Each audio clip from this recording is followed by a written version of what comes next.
Hey guys, welcome back to my channel. आज हम देखने वाले हैं हिप कॉम्प्लेक्स।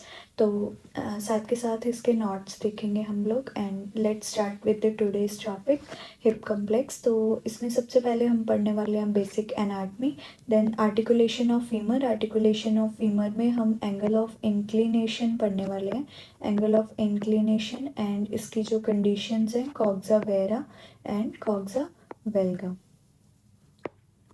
तो ये कंडीशन करने वाले हैं। Next, structure of hip joint, then bilateral stance and unilateral stance.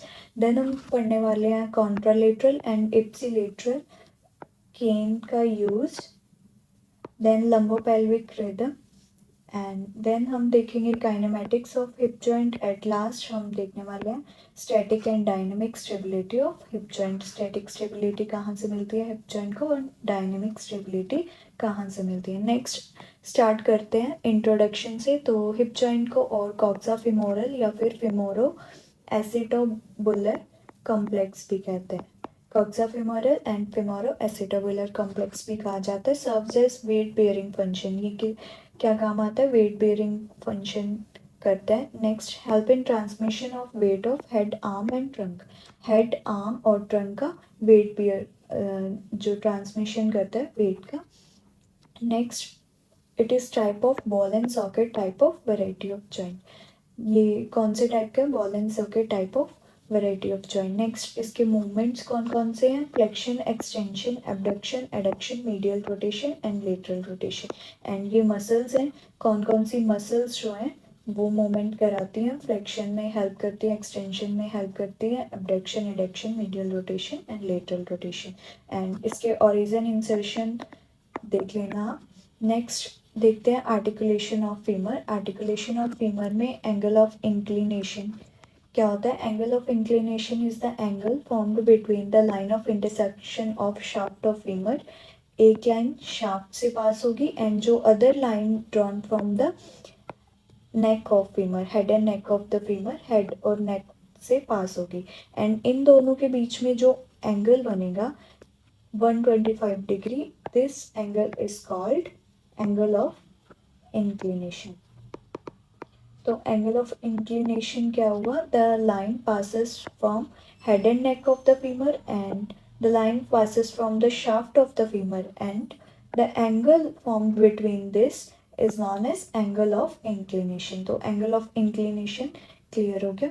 Next हम देखते हैं एंगल ऑफ इंक्लिनेशन जो होता है वो स्मॉल होता है फीमेल में ड्यू टू वाइडर पेल्विस। अगर एंगल ऑफ इंक्लिनेशन जो है वो इंक्रीज हो गया है देन वो कंडीशन को बोलेंगे कॉग्जा वेल्गा। एंड अगर डिक्रीज हो गया एंगल ऑफ इंक्लिनेशन देन वो कंडीशन को बोलेंगे कॉग्जा। तो डायग्राम से देखते हैं कि कैसे कंडीशन है। तो लाइन पास हो रही है from the head and neck of the femur and shaft of the femur and इनके बीच में जो एंगल बन रहा था वो बन रहा था एंगल ऑफ इंक्लिनेशन एंड वो एंगल था 125 डिग्री। एंड अगर ये एंगल जो है वो डिक्रीज हो जाएगा, 125 डिग्री से डिक्रीज हो जाएगा, देन उसे बोलेंगे कॉग्जा वेरा। एंड अगर ये एंगल जो है वो 125 डिग्री से ज़्यादा हो जाएगा देन उस कंडीशन को बोलेंगे कॉग्जा वेल्गा। यहाँ पे एंगल जो है 125 डिग्री से ज़्यादा हो रहा है तो इसको बोलेंगे कॉग्जा वेल्गा। देन डिफ्रेंशिएट देखते हैं कि कॉग्जा वेल्गा और कॉग्जा वेरा में होता क्या है। कॉग्जा वेरा में मैंने आपको पहले ही बता दिया कि एंगल ऑफ इंक्लिनेशन जो है वो इंक्रीज हो जाता है 125 डिग्री से। Next, consequences of coxa valga are, it brings vertical weight bearing line close to the shaft of the femur. क्या करेगा, वर्टिकल वेट बेयरिंग लाइन जो है वो क्लोज आ जाएगी शाफ्ट ऑफ फीमर के, जिसकी वजह से क्या होगा, diminish shear force at femoral नेक।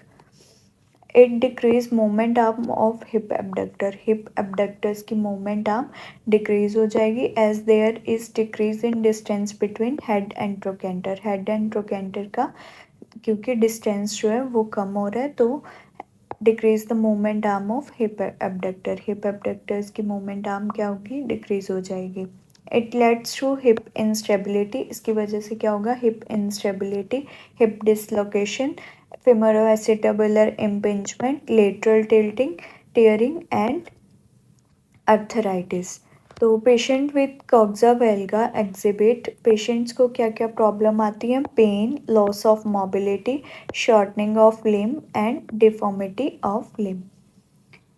तो नेक्स्ट हम देखते हैं कॉक्सा वेरा। कॉक्सा वेरा में क्या होता है? 125 डिग्री से एंगल जो है वो रिड्यूस हो जाता है। एंगल ऑफ इंक्लिनेशन जो है, decrease in angle of inclination of femoral head and neck of the femur in relation to the shaft of the femur. Okay, next देखते हैं consequences of coxa vera.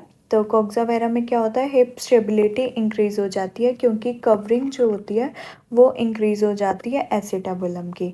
Next, increase in movement arm of hip abductor, hip abductors की movement arm जो होती है वो increase हो जाती है। It leads to trabecular thickening at lateral side cause femoral neck fracture. इसकी वजह से क्या हो सकता है?